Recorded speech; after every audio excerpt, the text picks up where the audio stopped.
Olá a todos, boa tarde no Brasil, boa noite em Moçambique, um bom dia de modo geral a todas as pessoas que nos assistem nesse momento.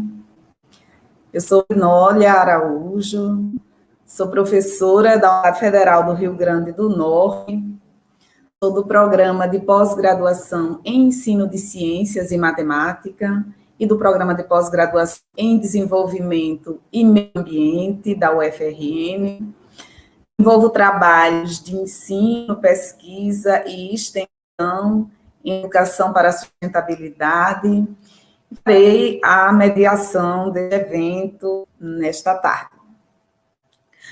No contexto da terceira edição do Circuito Urbano, que é promovido pelo escritório da ONU Habitat, uma iniciativa de apoio institucional para dar visibilidade a eventos organizados por diversos atores da sociedade, de alguma forma relacionados ao tema do ODS 11, Cidades e Comunidades Sustentáveis. Este ano realizado de maneira totalmente virtual, devido às restrições que foram impostas pela pandemia da Covid-19.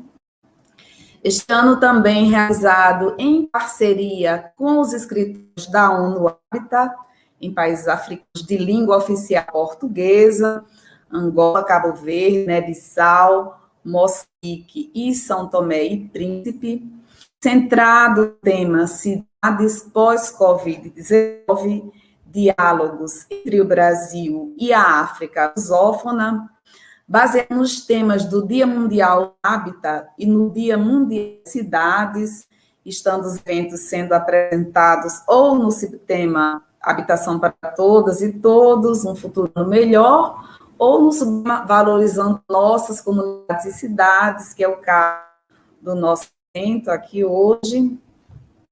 Então, é nesse contexto que apresentamos este evento que é denominado Quando a Educação Puder Sair de Casa, Desafios ao Ensino Pós-Pandemia, um evento que integra o Circuito Urbano 2020 da ONU e é a última ação de 5 ações aprovadas compondo um evento compartilhado, denominado No Balanço da Rede 2, tecendo encontros nas cidades, promovido pela Rede de Cooperação e Estudos de Sustentabilidade, Inovação e Políticas Públicas, a RESIP, por meio de seus grupos associados.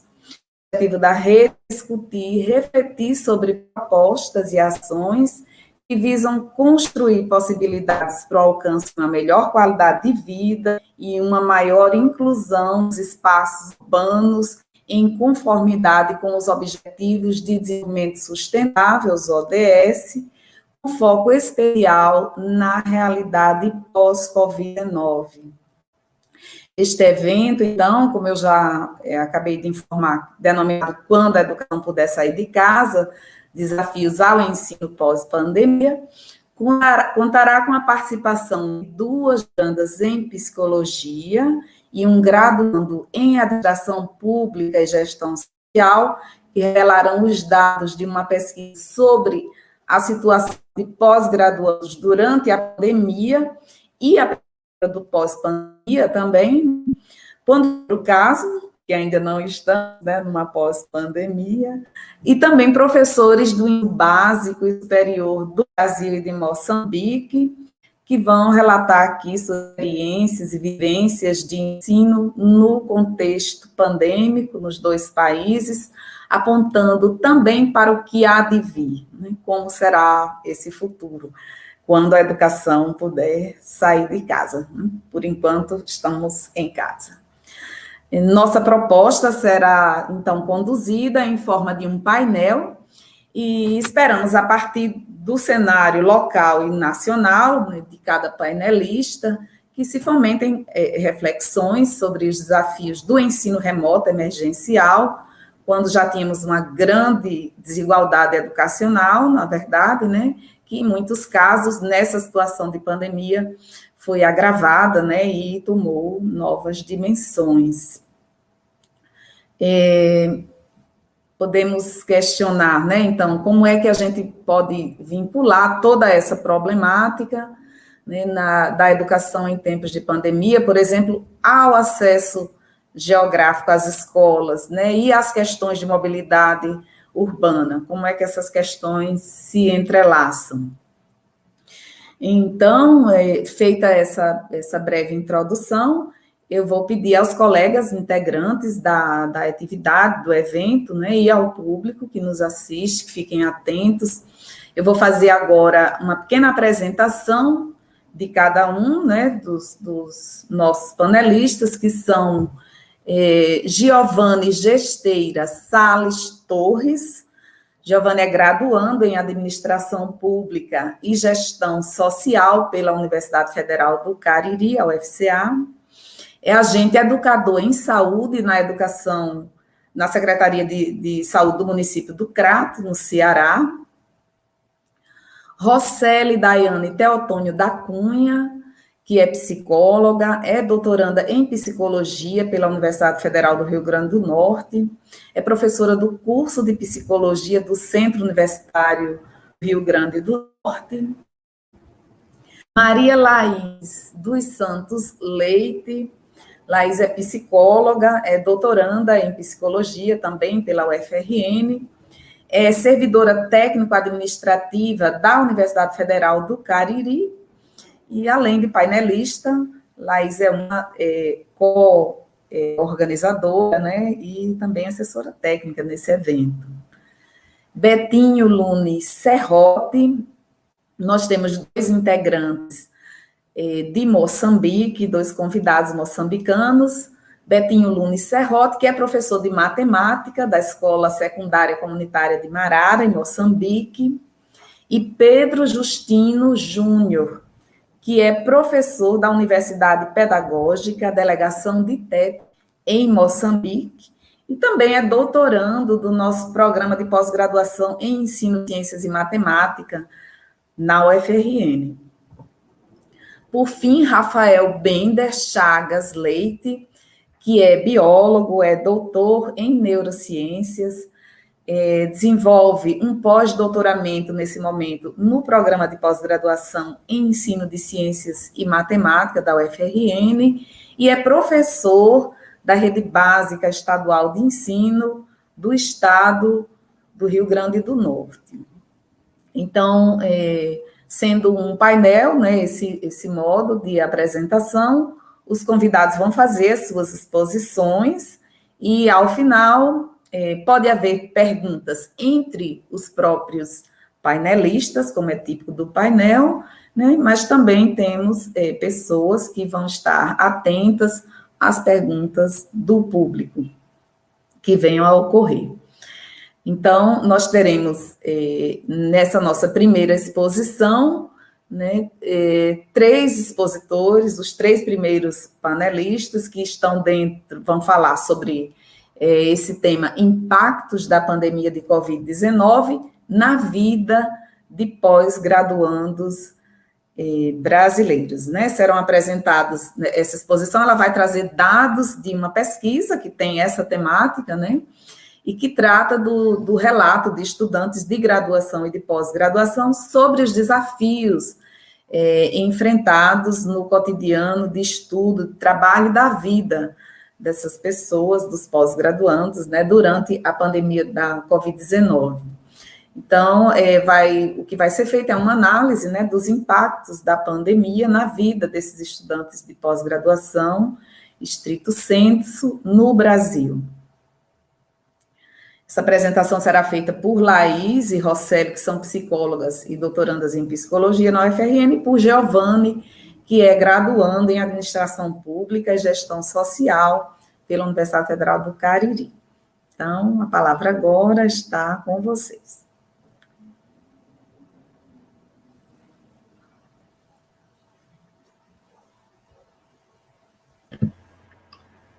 Então, bom dia, boa tarde, boa noite a todas, né, todos e todes que estejam nos assistindo agora, ou que venham assistir depois essa atividade, né, uma alegria compartilhar desses desafios, né, e também de todos os aprendizados que temos obtido pela nossa experiência, né, durante essa pandemia, e, em especial, por meio dessa pesquisa que realizamos aí em conjunto, né?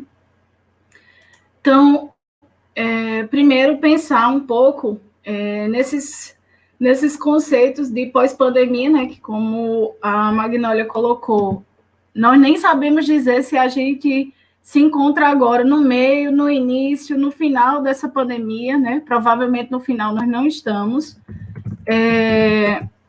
E aí, como a gente se direciona, então, no ponto de vista da educação para essas atividades, né? Para continuar as nossas atividades educativas.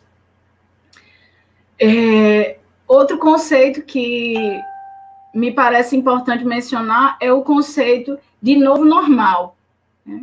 Como é que a gente consegue pensar aí, diante dessa pressão para a retomada das atividades, em especial as atividades econômicas, no que seria esse novo normal, né?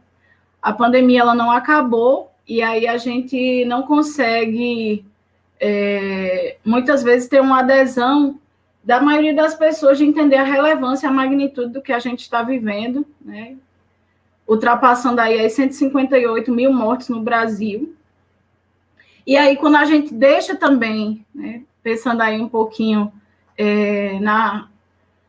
nos aprendizados, né, desse momento, que a gente também deixou de, muitas vezes, né, tem deixado de aprender, né, de vivenciar esses desafios, porque há uma gama de instituições, né, pessoas tentando negligenciar ou fugir, né, dos impactos desse momento que são enfim, calculáveis e incalculáveis, né? Então, a gente ainda está aí tentando escolher os melhores caminhos, ou os caminhos possíveis para a educação e para as nossas próprias vidas durante esse período, né? Vou pedir para o João Matheus, que está aí nos assessorando, para passar já para o primeiro slide. Então, a gente vai falar, a partir das nossas experiências pessoais de pós-graduandos e graduandos nesse momento, né, de pandemia, e também a partir dos dados dessa pesquisa. Então, a gente vai aí mesclar um pouco como qualquer problema de pesquisa ou qualquer pesquisa que se escolha, isso também há rebatimentos em nossas vidas, né? E quando a gente escolhe pesquisar um tema, já é um sinal de que isso, de alguma maneira, chama a atenção. Então, eu estou aqui na qualidade de pós-graduanda e trabalhadora da educação, né? Sou servidora técnica na Federal do Cariri.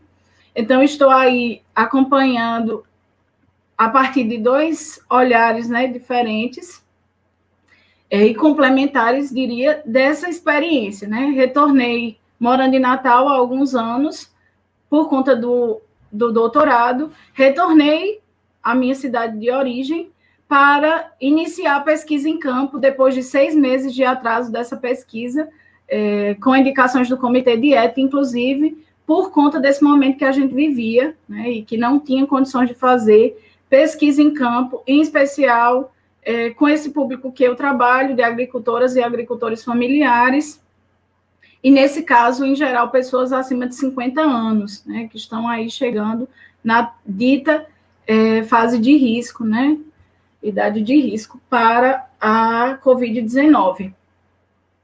Então, mobilizada, né, por essa temática, assim como os meus colegas que vão falar, decidimos fazer essa pesquisa, né, para isso logo no início da pandemia. Então, no início aí do mês de março, a gente já iniciou a organização de um questionário, né, para buscar aí um pouco dessas informações, desses impactos da pandemia que nós estávamos vivenciando e queríamos conhecer um pouco mais desse panorama a partir de pessoas de outros estados e de outros programas de pós-graduação, né?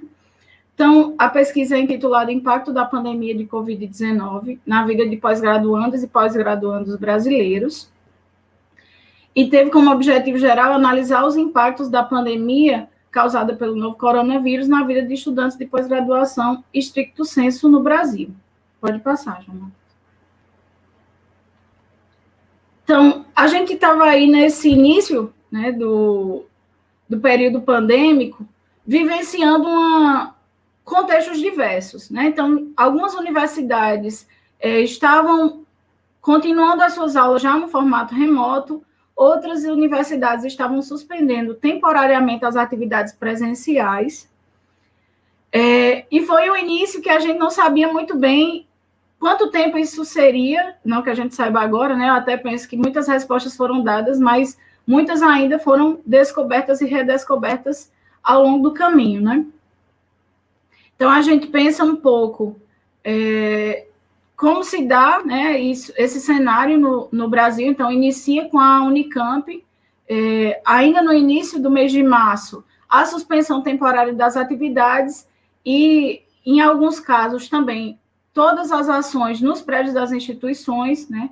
Isso vai gerando alterações no calendário acadêmico e, no ponto de vista dos documentos de domínio público, né, dos documentos oficiais das universidades, também uma preocupação em regulamentar de que maneira essas atividades remotas se dariam, sejam atividades de defesa, de mestrado e doutorado, né, de tese e dissertações, as atividades de orientação, as aulas, enfim. Então, a gente teve aí uma série de documentos oficiais e institucionais produzidos nesse período e diversos entre si. Então, em muitos casos, havia uma suspensão de uma semana, 15 dias ou um mês, e aí esses decretos, né, esses ofícios foram sendo publicados de acordo com o acompanhamento também dos dados.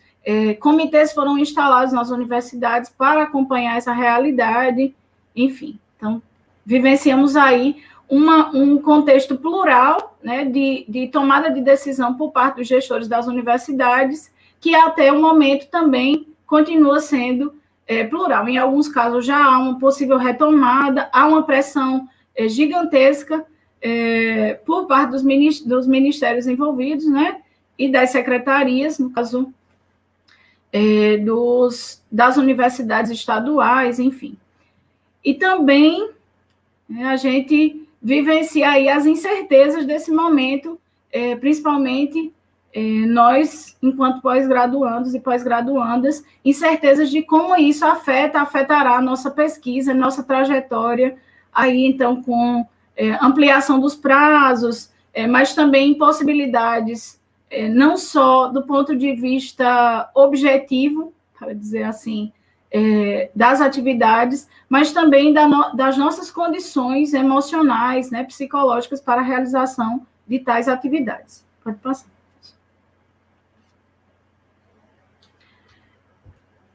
Então, a gente vivencia aí novos e antigos desafios, né? A gente tem, de um lado, essa pandemia que aí nos obriga a pensar no isolamento social, ou no mínimo de distanciamento social, e que no início, né, a gente tem uma adesão muito maior à campanha do Fique em Casa, e aí a gente vai, a cada dia, vendo que esses números têm oscilado aí, então muita gente já começa a sair, muita gente não tem a opção de não sair, né?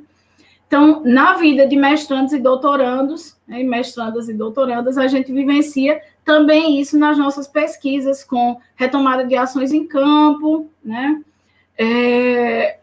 Retomada das aulas, agora no formato remoto, e aí os impactos que isso tem à nossa aprendizagem, ao acompanhamento das atividades pelos orientadores e orientadoras, enfim. Só que, além desses desafios de agora, a gente tem muitos outros, né? Que provindos, em especial, da profunda desigualdade social que a gente tem no nosso país. Então, muitas vezes a gente é visto, né, enquanto pós-graduandos, como privilegiados, né? Aquelas pessoas que tiveram a oportunidade de estudar um pouco mais, escolheram fazer isso. Essa escolha, muitas vezes, ela é carregada de uma cobrança também, né, social, familiar, né, e pessoal, por você ter se dedicado, buscado se dedicar mais aos seus estudos. Então, em geral, são pessoas que já estão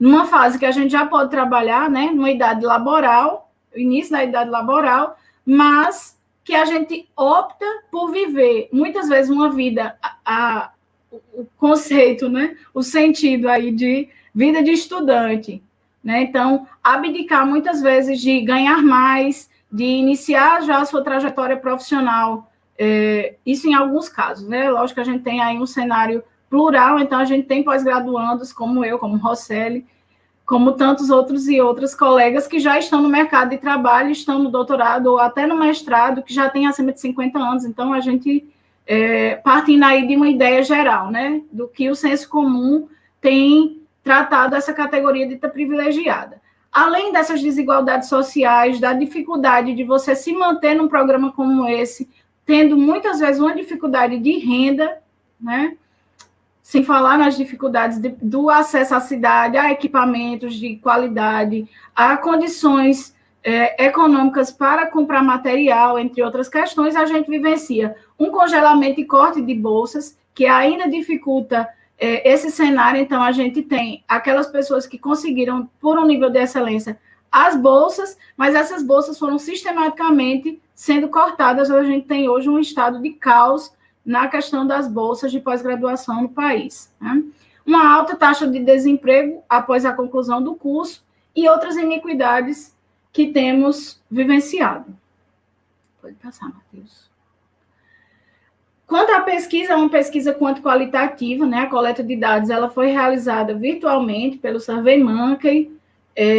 Nós recebemos em torno de 150 respostas, mais 114 respostas válidas, ou seja, a pessoa completou o formulário, que era bastante detalhado. 71% das pessoas que responderam esse questionário foram mulheres, né? E aí a taxa variou bastante, de 22 a 60 anos, que também já nos diz aí dessa multiplicidade de atores envolvidos e envolvidas nessa condição de pós-graduandos, né, pós-graduandas. Nossos respondentes foram de 17 estados diferentes, né, do Brasil.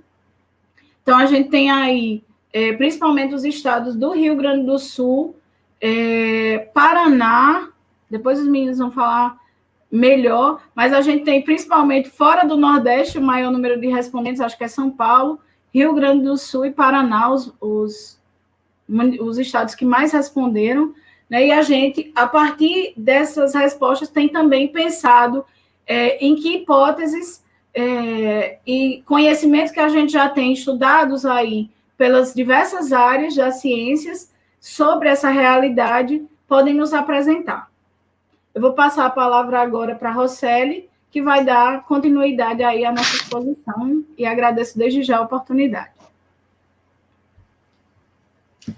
Bom, boa tarde a todas as pessoas que nos assistem.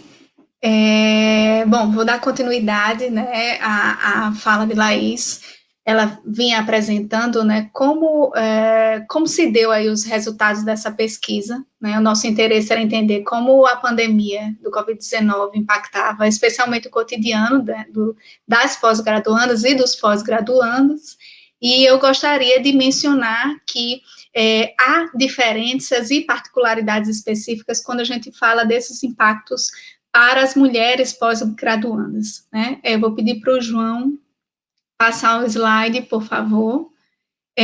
Inicialmente, gostaria de apresentar a minha própria experiência como pós-graduanda. Nós, mulheres, né, temos inúmeras particularidades que nos diferenciam de diferenças das particularidades de homens. Mulheres cis e mulheres trans vão apresentando também diferenças nas experiências e nos cotidianos, e esse impacto não é decorrente só da pandemia, mas se intensifica com a pandemia.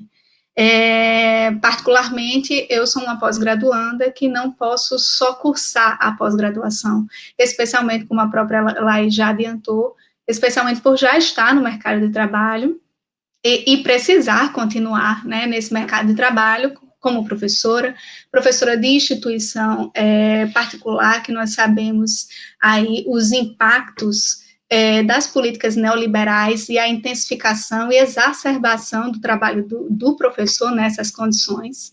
E, além disso, alio aí ao desejo, né, de desenvolver um doutorado e finalizar o ano que vem, no sentido de ter esse acesso ao próprio conhecimento científico. E aí, dentro desse embate que eu trago da minha própria experiência, eu vou percebendo que as esferas entre a ciência e as condições impostas aos papéis de gênero, especialmente a imposição, né, de um papel social vinculado às atividades domésticas e familiares às mulheres, condicionam as mulheres a um cotidiano diferenciado. E aí a gente pode perceber isso, especialmente quando eu falar um pouco mais na frente das horas de que as mulheres destinam até para a carga horária de estudo, ou do cuidado dos seus filhos, dos seus companheiros, das suas companheiras.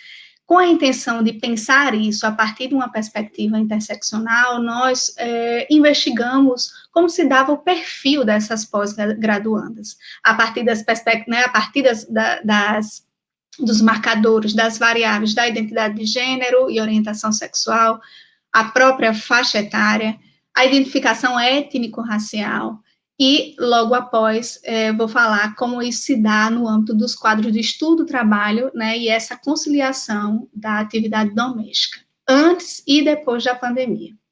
Como a gente pode perceber no primeiro gráfico, das 114, né, do total de 114 respostas válidas, nós temos aí a maioria de pós-graduandas e pós-graduandos, né, entre mulheres e homens cisgêneros, né, 71,93 mulheres cisgêneras e 28,07 homens cisgêneros. Não identificamos nenhum das respondentes travestis, mulheres transexual, homem transexual, agênero ou outros.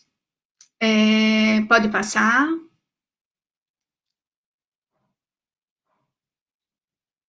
No que se refere à faixa etária dessas pós-graduandas, nós conseguimos, de fato, corroborar com pesquisas, com a própria literatura que discute a relação entre ciência e gênero, e a maioria, né, das pós-graduandas estão aí nessa faixa etária entre 31 e 40 anos. Essa faixa etária, ela é tida particularmente na literatura como uma faixa etária em que essas mulheres, além de já estarem no mercado de trabalho, elas estão iniciando uma vida com o próprio fenômeno da maternidade, ou se inserindo em relacionamentos afetivos fixos. Claro que isso não é um padrão, mas a literatura tem apresentado que muitas dessas mulheres cursam essa pós-graduação já conciliando toda uma responsabilidade de uma vida doméstica longe de suas famílias de origem. Pode passar. Quanto à identificação étnico-racial, nós não tivemos nenhuma surpresa, especialmente por o próprio perfil da graduação e da pós-graduação brasileira ser extremamente marcado por pessoas brancas. Então, nós temos aí uma maioria de pós-graduandas e pós-graduandos brancos, como a gente pode perceber, 74%, quase 75% de mulheres e 65,63% de homens, todos mulheres e homens cisgêneros, como eu disse anteriormente, e como nós podemos perceber, uma minoria de pardos e pretos e amarelos. Digo pardos e pretos como essa minoria, considerando aqui a categoria negro a partir das discussões de Sueli Carneiro, né, que vai lidar aí com esse marcador racial entre pessoas pardas e pretas que compõem a categoria negra, e são a minoria nas universidades, né, brasileiras, não só na graduação, mas também nas pós-graduações. Ultimamente, tem havido uma maior autoidentificação, mas no campo da ciência e na pós-graduação ainda somos, né, a minoria. Pode passar. Para finalizar, tínhamos um interesse muitíssimo em saber como se dava a diferença entre homens e mulheres no que se diz respeito às horas dedicadas desses participantes, né, da pesquisa, antes da pandemia e depois da pandemia, no que se refere às próprias atividades de pesquisa e às atividades domésticas. Esse quadro é um quadro de referência no geral, mas eu trouxe algumas informações resumidas deles para a gente colocar aqui, abrir o debate. Né? Então, nós identificamos que as mulheres, antes da pandemia, já demonstravam uma carga horária média de 13 horas a mais, né, do que os homens, e dedicada às atividades domésticas. Depois da pandemia, elas ainda se dedicaram 6 horas a mais do que os homens. Significa dizer que, antes da pandemia, as mulheres já tinham uma carga horária de trabalho tanto voltado para as atividades acadêmicas quanto domésticas e familiares, maior do que os homens, e a média aumenta ainda em 6 horas depois da pandemia. Né, e tem muito a ver com o que nós havíamos falado anteriormente, que as desigualdades, né, que nós experienciamos, especialmente no contexto brasileiro, elas são existentes e são reais. Mas a pandemia, ela vem para escancarar, né, e mostrar a intensificação dessas desigualdades no cotidiano atual. É importante pensar, agora sim, para seguir o debate, que nós apresentamos aqui, especialmente dados de mulheres, né, cisgêneras, quanto à carga horária de trabalho. Mas há uma necessidade que a gente entenda isso a partir de uma perspectiva interseccional. Afinal, nós falamos aqui que a maioria das mulheres são mulheres brancas, né?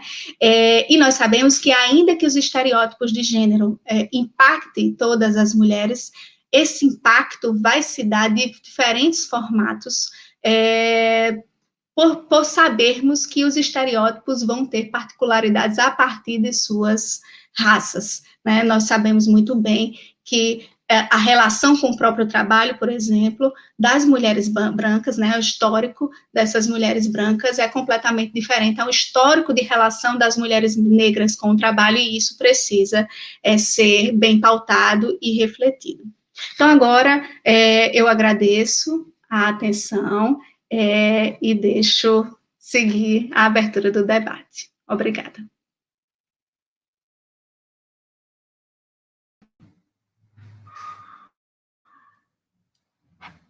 Boa tarde. Inicialmente, eu demonstro a imensa satisfação que sinto em me juntar a todos aqui reunidos, né, virtualmente, para tecer interlocuções tão necessárias, tão relevantes ante a conjuntura global, né, sobretudo ao sul global, né, aqui não restrito apenas a uma localização no globo, mas abarcando corpos, identidades, subjetividades. Né? Então, Boaventura de Souza Santos, em uma obra recentemente publicada, intitulada La Cruel Pedagogia del Virus, nos aponta que há um sul da quarentena. Então, neste sul, eu me insiro enquanto um jovem estudante periférico e LGBT. Então, bem como as companheiras anteriormente relataram as suas experiências, ao longo da minha apresentação também buscarei realizar um diálogo com as minhas narrativas pessoais, tá? Mas, sequenciando a apresentação dos dados, dos resultados da pesquisa sobre o impacto da pandemia por Covid-19 na vida de estudantes, né, de pós-graduação brasileiros, é importante destacar que grande parcela dos sujeitos da pesquisa residem atualmente nas macro-regiões sudeste e sul do país. Então, nesse direcionamento, né, nós precisamos também destacar que a macro-região nordeste possui uma considerável redução entre as frequências percentuais das unidades de nascimento dos sujeitos da pesquisa em relação às unidades de atual residência desses indivíduos. Né? Então, os estados de Alagoas, Bahia e Ceará apresentaram notórias reduções. Aí eu peço para que passe a lâmina do slide, por favor. Nós podemos vislumbrar também esses dados, tá? E aí, quando nós percebemos, né, que esses estados sofreram uma notória redução em relação às atuais unidades de residência, na unidades da Federação de Residência e unidades da Federação de Nascimento dos sujeitos da pesquisa, tá? Já os estados da Paraíba, Pernambuco e o Rio Grande do Norte, né, testemunham acréscimos percentuais em relação ao número de pessoas nascidas em interface ao de residentes em seus territórios, né? E já os estados do Maranhão e Sergipe apresentaram uma estabilidade, certo? E, de forma bastante confluente à realidade da macro-região Nordeste, né, os dados da nossa investigação apontam que a região norte do país, né, também apresenta uma situação bastante complexa, né, do ponto de vista dos sujeitos que responderam à nossa investigação, né? Então, nós notamos que há um grande percentual de emigração quando nós comparamos as variáveis unidade da federação de nascimento e de atual residência, tá? E aí, a macro-região Nordeste, né, a sua realidade, quando nós analisamos essas variáveis, ela também pode ser melhor compreendida quando nós analisamos os dados do Censo Demográfico, do IBGE, né, que nos aponta que, em relação, né, às unidades da federação em que os sujeitos não são naturais, mas mantêm residência, né, todos os estados da macro-região Nordeste apresentam uma média nacional, uma média, né, inferior à média nacional, que é de 69,33, né, de tempo de residência de 10 anos ou mais ininterruptos, né, o que nos leva a concluir que, por ocasião do censo, essa região não era dotada de interesses acentuados por estabelecimento de residência. Então, como havia comentado, a região norte do país apresenta uma situação bastante semelhante à do Nordeste, então não houve nenhum acréscimo percentual entre as variáveis estados de nascimento e de residência, possuindo, entretanto, uma redução no Acre e estabilidade nos demais estados, tá? E aí, sobre a região norte, o Censo Demográfico do IBGE nos aponta que esta macro-região possui também uma média inferior à nacional em relação à categoria 10 anos ou mais de residência ininterrupta, né? Então, de forma distinta ao norte e ao nordeste, o sudeste, né, do país porta uma grande parcela das residências e nascimentos dos respondentes da pesquisa, né, sendo o estado de São Paulo sozinho o possuidor de 27,97% dos nascimentos, ao passo que 28,81% das residências, ou seja, há uma elevação percentual nessa relação unidade de nascimento e residência, tá?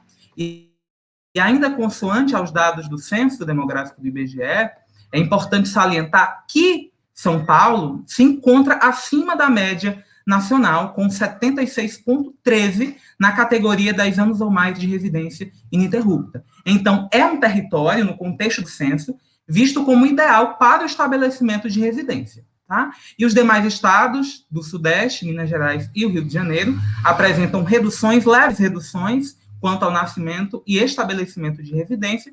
Já o Espírito Santo não apresentou variações em relação às questões em voga, tá?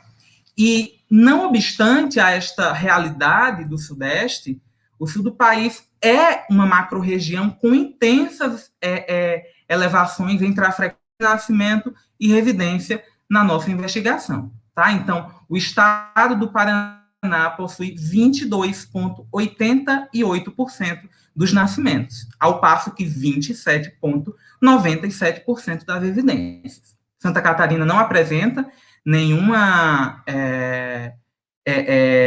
participante natural, entretanto, tem 0,85% dos residentes. Já o Rio Grande do Sul passou de 10,17%, né, passou de 11,86% dos nascimentos para 10,17% das residências, ou seja, apresentou uma leve redução. E nesse direcionamento, né, o IBGE, em seu censo de 2010, nos aponta que o Paraná é possuidor, né, de uma média superior à nacional, né, com 74,71% do valor de pessoas não naturais que estabelecem residência por tempo ininterrupto de 10 anos ou mais, né? Portanto, nós percebemos que há uma tendência migratória interna nos dados da pesquisa e em apoio aos do IBGE, e essa hipótese pode ser justificada ainda com base no censo da educação superior de 2018 e também com dados da CAPES. Tá? Então, segundo o censo, o Brasil possuía, no ano de 2018, 2.537 instituições de ensino superior, sendo 29,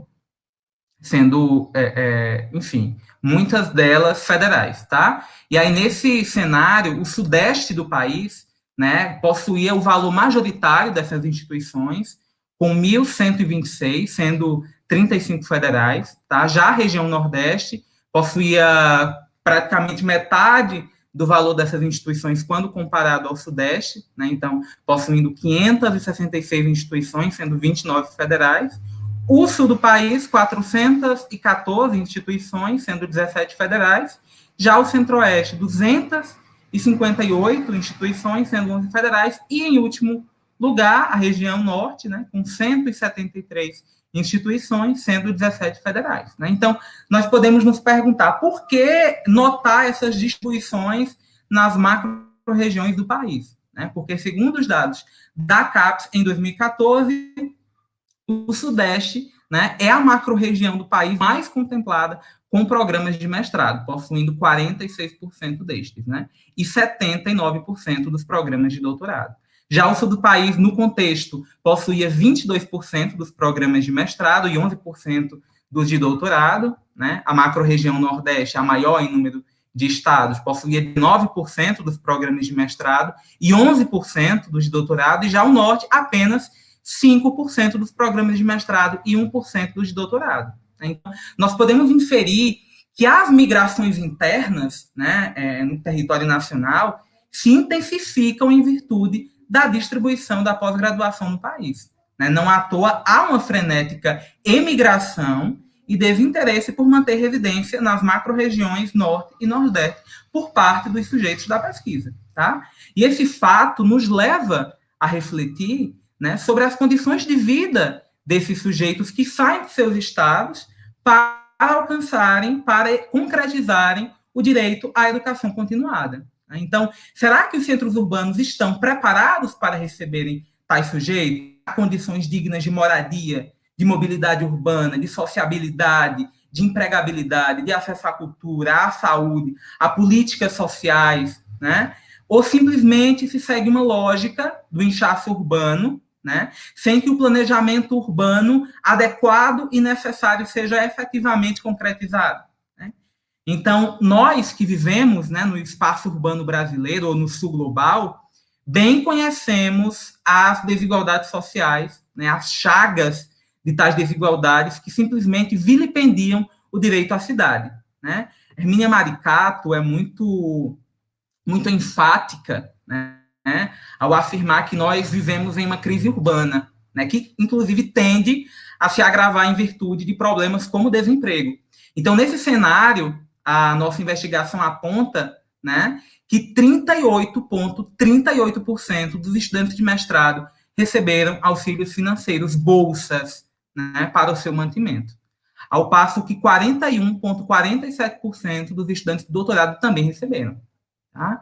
Outro sim, é muito importante observarmos que 71,13%, né, das respondentes, indicaram exercer atividades profissionais para além da pós-graduação, ou seja, são estudantes trabalhadores. Né? Então, perante o exposto, os auxílios financeiros se mostram elementares ao acesso e também à continuidade de determinados sujeitos na pós-graduação. E aí nós devemos nos preocupar ao observarmos fatos como de que apenas em 2019 mais de 12 mil bolsas de mestrado e doutorado foram extintas. Né? E essa complexidade se acentua quando nós constatamos que 8,22% dos participantes da pesquisa indicaram que tiveram as suas bolsas de mestrado e doutorado cortadas entre os anos de 2019 e 2020. Tá? E esses sujeitos também indicaram, expressaram, né, que a pandemia por Covid-19, além de ter acarretado inúmeros adoecimentos físicos e psíquicos, né, também afetou uma série de instâncias das suas vidas profissionais, das suas vidas acadêmicas e pessoais. Tá? Então, nesse sentido, 73,42% indicaram que as suas atividades acadêmicas científicas foram impactadas, né? Já 41,77% expressaram que as suas atividades profissionais foram afetadas e 30,38%, né, externaram que as suas dificuldades financeiras foram acentuadas. Tá? E é importante que nós tenhamos em vista que essa situação dos respondentes da pesquisa não se dissociam da macro-realidade nacional. Haja vista que, segundo o IBGE, no mês de setembro, nós alcançamos a marca de 13,5 milhões de desempregados. Tá? Então, além do exposto, é importante também ter em mente que várias atividades, né, planejadas, atividades científicas, acadêmicas, né, não foram realizadas na proporção inicialmente planejada. Né? Então, nós percebemos, pode passar. Perdão, acabei não me atentando. Pode passar esses gráficos com os dados da CAPES. E aí, é importante também perceber, né, que dentre as atividades mais impactadas, né, o cursar disciplinas, coletar dados de campo, analisar dados empíricos e finalizar a escrita da dissertação e da tese foram as ações mais impactadas. Né? Então, se nós percebemos um cenário em que atividades da pós-graduação se encontram prejudicadas, se encontram lesadas devido, né, às medidas administrativas tomadas, nós devemos nos preocupar porque, de fato, né, quando nós falamos em ciência, quando nós falamos em tecnologia, nós também falamos em desenvolvimento do país. Né? Então, essa situação nos convida a pensarmos políticas públicas, investimentos no campo da educação superior, e aqui grifando-se a pós-graduação, né, mais eficazes, né, e mais comprometidas com o desenvolvimento da nação, né, com o amenizar as problemáticas advindas da pandemia em curso, e, enfim, é isso.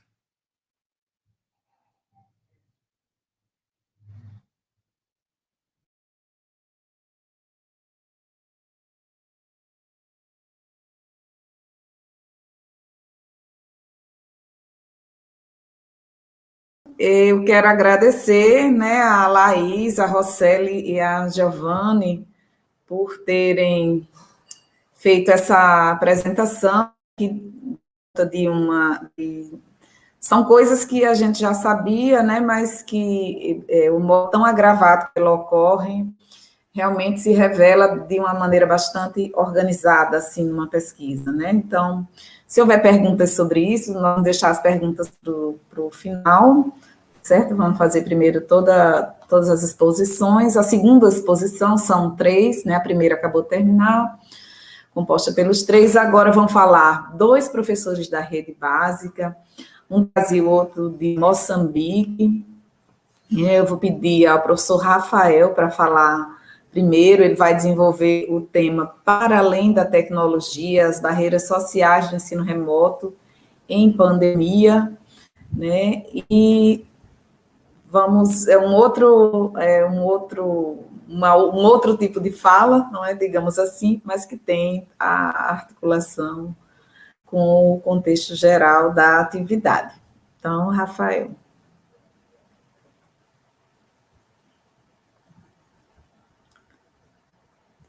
Microfone de Rafael, desculpe. Pronto, agora tá legal?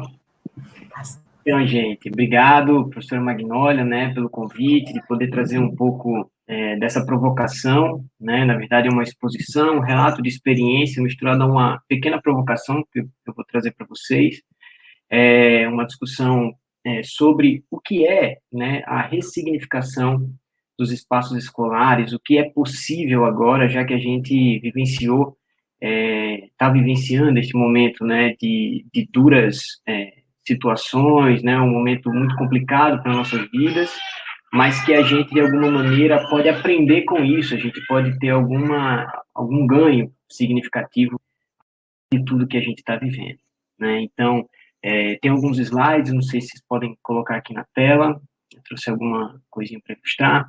Então, né, essa fala, para além da tecnologia, né, as barreiras sociais do ensino remoto na pandemia, parte desse princípio. No momento quando começou, né, esse momento de isolamento físico, em que nós estávamos na escola, todo mundo ficou muito preocupado com a situação de como seria a educação neste momento, mas, ao mesmo tempo, as pessoas pensaram, poxa, a gente já tem tecnologia disponível, a gente já tem como levar a aula para casa das pessoas de alguma maneira, a gente precisa só resolver os problemas da democratização disso, da democratização das tecnologias, de fornecer esse acesso à internet, fornecer os dispositivos eletrônicos, então tudo estaria resolvido, supostamente, né? Então era uma coisa que, para muitas pessoas, o gargalo que limitava a situação era o acesso à tecnologia. E aí, pode passar o slide?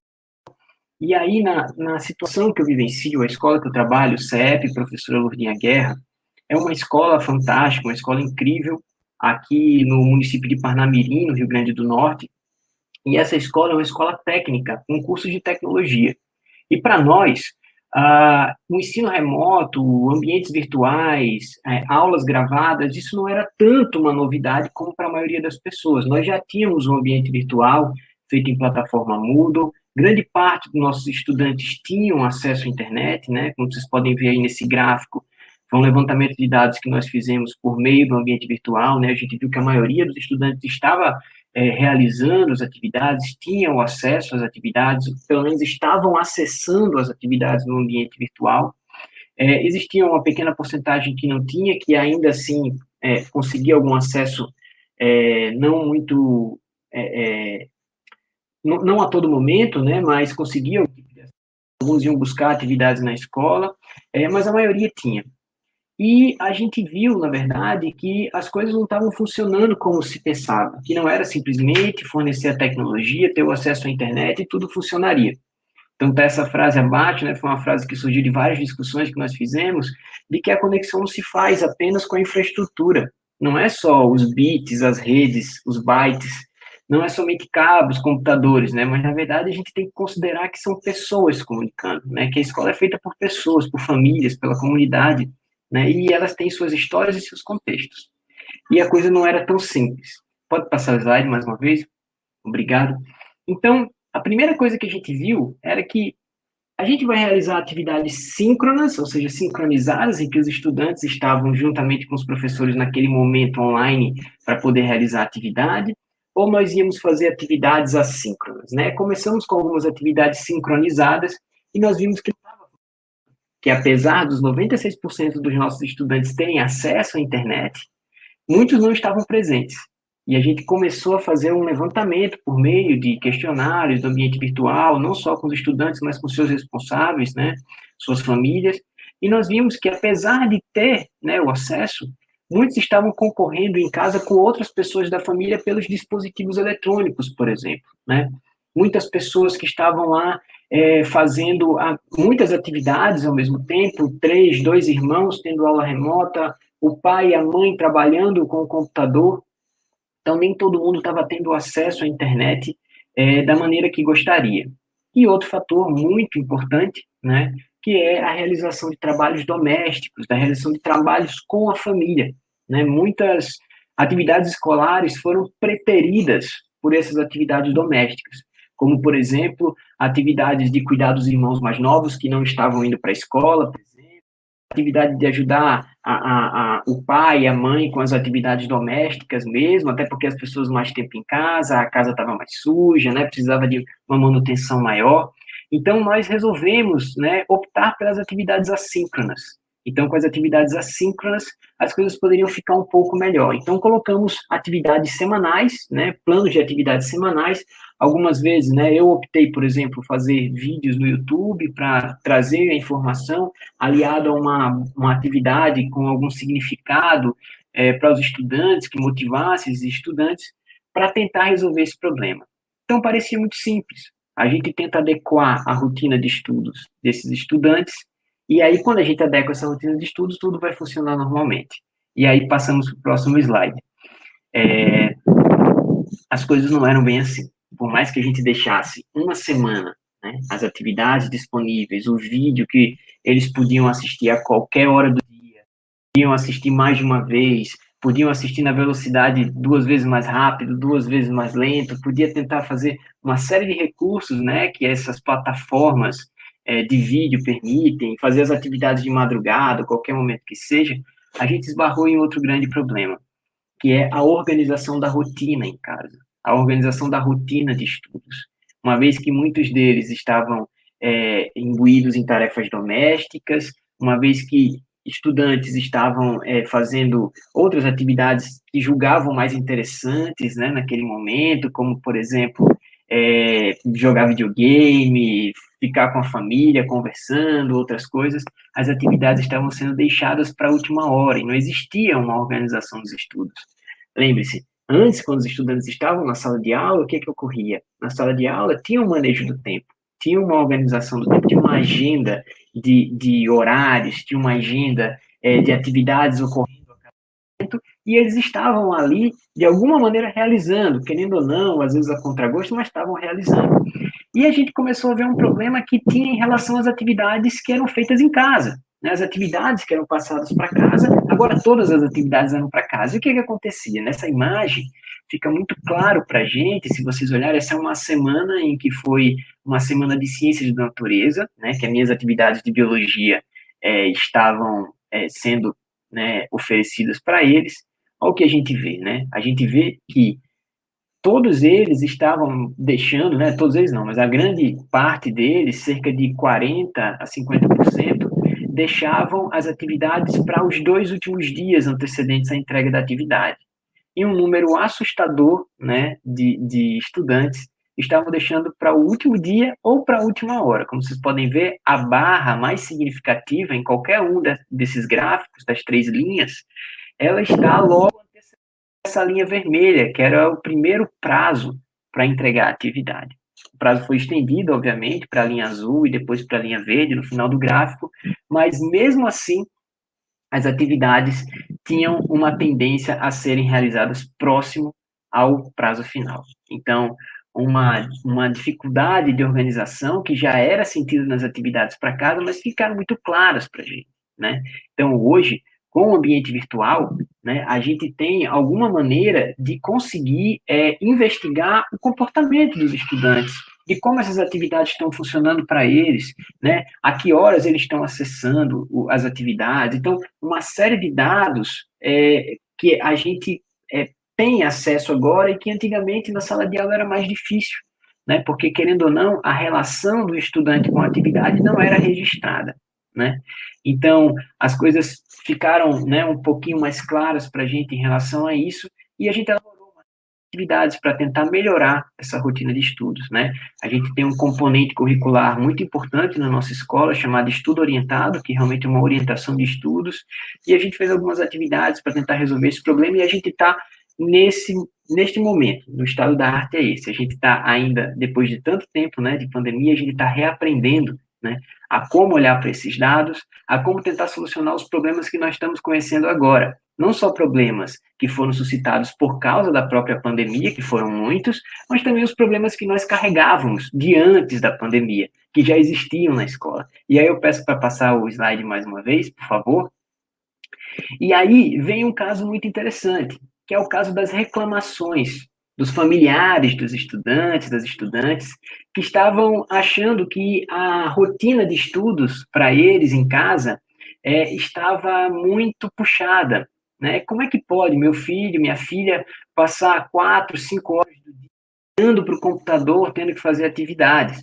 Quando, na verdade, antes da pandemia, os estudantes estavam fazendo a mesma coisa na sala de aula. Estavam uns olhando para as nucas dos outros e um professor, muitas vezes fazendo uma aula expositiva, e todos fazendo a mesma coisa do que estão fazendo hoje com o ensino remoto. Então, o que dá para a gente aprender com isso? Será que a pandemia permite que a gente olhe para as atividades da sala de aula, da escola, de uma maneira diferente? Por exemplo, né, antigamente a gente ia para a escola simplesmente porque ia, a gente entendia que era importante estar na escola, os nossos filhos, nossas filhas irem para a escola, isso tudo é muito importante. Mas agora, com o risco de ir à escola, a gente pensa, a que ponto, quanto vale a pena? Qual é o ponto em que vale o meu filho se deslocar de casa até a escola, se arriscar de diversas maneiras, para ter uma interação que muitas vezes não de estar próximo aos colegas de sala, às colegas de sala. O que é que vale a pena fazer na escola? E aí é que vem a ressignificação dos espaços escolares, das atividades escolares, e todas essas coisas. Eu peço para passar o slide mais uma vez, e aí nesta provocação, eu mostro para vocês, deixa eu ver, o slide, pode passar, por favor? Então, mostro para vocês algumas atividades que nós fazíamos na escola, né, que não era a totalidade das atividades de maneira alguma, eram pontuais em alguns componentes eletivos que nós fazíamos, mas que eram atividades feitas ao ar livre, em grupo, de atividades colaborativas, atividades em que havia uma investigação transdisciplinar de uma série de eventos, de fenômenos naturais, por exemplo, esse daí que estou colocando na tela para vocês, foi uma atividade que fizemos para construir um sistema de aquaponia, em que criamos tilápias, hortaliças de maneira integrada, um verdadeiro laboratório a céu aberto, em que os próprios estudantes construíram com furadeira, né, resolvendo as broncas que apareciam, os problemas que apareciam, né? Então, atividades como essa são atividades que valem a pena a gente ir para a escola. Talvez ir para a escola para não realizar atividade em grupo, que seja, não vale tanto a pena. Então, qual vai ser a escola pós-pandemia? Pode passar o slide mais uma vez, por favor?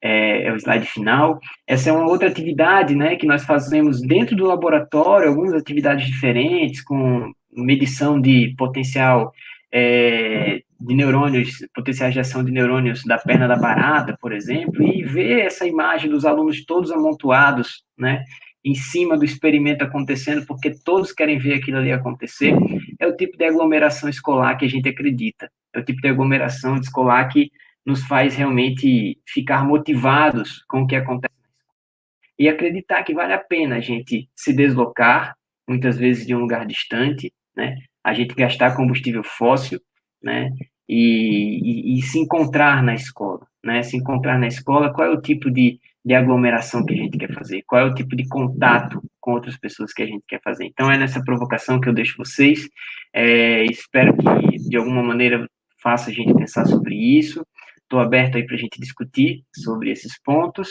e é mais ou menos isso. Agradeço demais a atenção de todo o pessoal que pôde escutar, e estou por aqui. Muito obrigado a todos vocês. Obrigada, Rafael. Bem interessante pensar, né, nessas provocações que você faz, então, porque, de fato, é bom que a gente volte a se aglomerar, né, para isso. De preferência sem a necessidade da máscara, mas se alguém quiser fazer alguma pergunta também a Rafael, mesmo entre nós, né, vamos deixar tudo para o final, tá certo, Rafa? Tudo bem. Okay. Pronto. Vamos passar direto para o professor Betinho. Betinho Lune Serrote é professor de matemática lá numa escola moçambicana, e tem a sua experiência de professor durante a pandemia, né, professor de ensino remoto, possivelmente já dando aula de maneira presencial de novo. Vamos ouvir a experiência de Betinho. Pode ficar à vontade para falar, Betinho. Sim, muito obrigado pela permissão. Muito boa noite, boa tarde, bom dia mesmo. Se calhar, conforme as horas de cada um de nós. Prontos. Falar da situação de Moçambique, em particular na escola onde eu leciono. Primeiro, posso falar mesmo portanto, do estado de emergência que entrou em vigor no dia 20 de março de 2020, onde todas as crianças foram dispensadas devido a esse surto que estamos a falar da pandemia do Covid-19. Agora, ficando em casa, o Ministério da Educação começou a pensar, será que podemos abandonar as crianças ficarem só de qualquer maneira?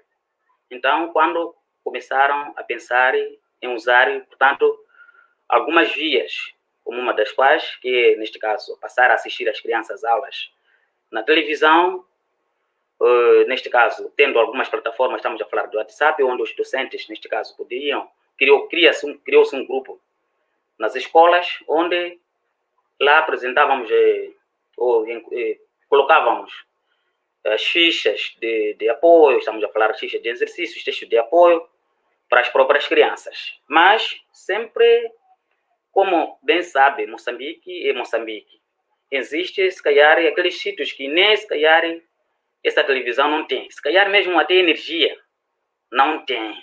Agora, para essa situação, para uma pessoa sentar e ir numa televisão, poder assistir, então era problema difícil. Para além disso, estamos a falar de WhatsApp, onde as crianças poderiam, em algum momento, criar-se e adicionar-se, de modo que eles tenham acesso, portanto, a essas fichas, a esses textos de apoio. Também nem telefone que tem essa capacidade não tinha. Também foi um outro problema que acabamos encontrando. Então, acabou-se pensando que, se calhar, poderia-se multiplicar algumas fichas, deixar na escola onde as crianças poderiam passar a levar. E como já sabe, estava-se a dizer que ninguém poderia sair de casa, mas pronto, criou-se isso, onde os encarregados saíam, iam levar, que não eram todos também que iam, portanto, levar aquelas fichas. Significa que, de tudo que estavas a fazer, nada, portanto, estava a ser, estava a ser eficaz para cobrir toda a demanda por parte dos alunos. Significa que, podemos dizer que, após o início, desde o início da pandemia, há quem que nem teve, se calhar, nenhum contacto, se calhar com a ficha, ou se calhar com uma aula televisiva por aí, ninguém conseguiu, portanto, ter uma situação idêntica a esta. Há outros que conseguiram, mas na mesma dávamos nós essas fichas para ir lá, resolver, na mesma nem devolvia, só ficava aí, tudo nós estamos a dizer, apresenta as vossas dúvidas, vamos dar, um e outro apresentava, então sempre tentávamos sanar uma situação dessa natureza. Então, passando 7 meses do estado de emergência, acabou-se decretando, portanto, o estado de calamidade aqui em Moçambique, onde começou já a fazer reabertura de algumas atividades, onde começou, dentre várias, começou as universidades, então, depois disso, começou algumas formações, centros de formações. Então, no dia 1 de outubro de 2000, deste ano, do ano em curso, queria dizer, então, abriu-se, portanto, as aulas para as segundas classes. Agora, essa abertura dessas aulas também tinha algumas condições. Primeiro, e que a própria escola deveria reunir as mínimas condições, estamos a falar de distanciamento das carteiras nas turmas. Agora, o que acontece? Há outras escolas em que essas condições não tinham, que não tiveram acesso à retoma. Significa que foram deixados pela equipe que estava a fazer a inspeção em cada das escolas, que poderiam melhorar uma coisa qualquer. Então, quando melhorasse, eles vieram de novo para fazer de novo a monitoria. Então, aquela que reunia condições sempre ia em frente. Só para imaginar, ficaram praticamente, se nós formos a contar do dia 1 de outubro, são 14 semanas. Agora, imaginemos, por exemplo, a minha escola aqui não teve essa sorte de logo a priori ser aprovada. Aí, diminui, começou, quer dizer, foi aprovada agora, significa que o número de semanas diminui para 12. E os conteúdos que foram ajustados já não são aqueles que estavam previstos como os anos anteriores. Começaram a fazer ajuste dos conteúdos. Agora, já não há mais um outro ajuste, portanto, para essas outras escolas que estão a ser recém-aprovadas pela equipa de extensão. Não existe isso. Agora, como que estão sendo, de novo, monitoradas as aulas aqui? Primeiro, dizer que as da 10ª também continuaram no dia 19 de outubro, que já, para o nosso caso, entraram em vigor, já que a nossa escola foi aprovada em simultâneo, então entraram juntos. Agora, como que isso está a funcionar? Praticamente, por dimensão da escola, acabou-se priorizando essas classes de exames que deveriam retomar as suas aulas, mas sempre obedecendo todos os critérios que nós estamos a dizer de prevenção, portanto, dessa pandemia, onde as carteiras estão distanciadas lá nas salas. Se eram 4, por exemplo, turmas, então essas turmas estavam a ser repartidas já. Repartiu-se as turmas para permitir que haja distanciamento entre as carteiras, de modo que não haja a propagação, portanto, dessa própria doença. Agora, se era uma turma, repartiu-se para 3, por exemplo, numa sala, por exemplo, damos um exemplo, uma sala de 40 alunos, dividido por 3 ou 4. uma turma entra 12, outra 13, então por aí para fazer isso. Então isso já implica também a superlotação da carga do próprio docente, onde ele é obrigado a ficar desde manhã, se calhar até às 17h50, que em algum momento, como pessoa é humano também, pronto, acaba de novo cansando, mas não há como. Com isso, o que está a adotar? A aula já se reduziu de 45 minutos para 30 minutos, uma aula. Agora, significa que as aulas estão sendo lecionadas já em bloco. Significa que um bloco correspondendo a uma aula 30, então fazendo uma hora. Agora, mesmo com os conteúdos ajustados, está a tornar cada vez mais difícil. Agora, a tecnologia para nós praticamente não é daquelas melhores. O que estamos a tentar? Os livros também nas bibliotecas não são suficientes para caber que os alunos façam consulta, portanto, porque não são todos os dias que eles aparecem na escola. Tem, por exemplo, estamos a falar da 12ª classe, aparece na escola terça e quinta-feira, ao passo que a 10ª aparece na segunda, quarta e sexta. Agora, esses outros 2 dias, os alunos têm estado a fazer os trabalhos de casa. Agora, esses trabalhos de casa que a gente deixar num sítio, num distrito que em algum momento nem as repografias não existem, está a tornar cada vez mais difícil para nós. Mesmo voltamos a criar de novo essas nossas plataformas, para um e outro, quando tiver, portanto, a oportunidade de conseguir baixar e passar as tarefas, os trabalhos ou os apontamentos mesmo. Então, e o outro, um amigo também pode aproveitar aquele que não tem para aproveitar com o outro, de modo que todos caminhemos, portanto, com os mesmos passos. Agora, há outra questão que, se calhar, eu direi deixar como reflexão, é a seguinte. Os conteúdos sim foram ajustados aqui, estamos a ver, da 10ª, tanto como da 12ª classe. Agora, a questão também que eu estou a colocar é a seguinte aqui. Será que, tendo em conta que 10ª classe, depois de terminar a 10ª ou 12ª classe, tem facilidade aqui um 10ª, poder concorrer, se calhar, no Instituto de Formação de Professores, para a saúde, poder concorrer. Será que os conteúdos que lá irão sair nesses institutos terão também conteúdos, portanto, os textos serão baseados, portanto, nesses conteúdos ajustados? Então, são essas. Também como o ensino superior, para quem que termina a sua 12ª classe, pode ingressar no ensino superior. Então, temos essa questão também. As universidades podem, de alguma maneira, elaborar os seus testes baseando com esses conteúdos ajustados. Então, é uma das coisas sempre que nós estamos a deixar. Para além disso, essas outras classes de exame, para onde é que vão? Se é que não vão estudar, não vão ter acesso.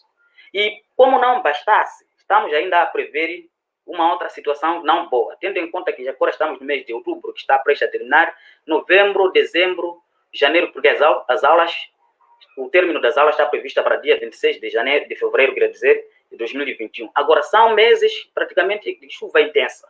Agora estamos a ver, será que tudo isso vai dar com essas condições que nós aqui apresentamos? Então, são dentre várias situações que nós estamos aqui a deparar. Pandemia veio, mas estamos a tentar nos adaptar da nossa maneira também.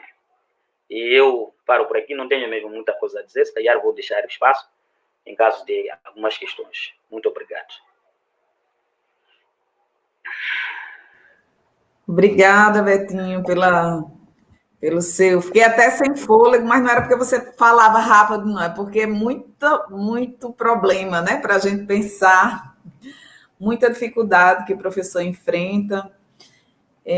Vamos ver se aparecem perguntas para você, tá certo? No final. Por enquanto, vamos dar sequência aqui, continuando com nossos convidados internacionais, não é, de Moçambique.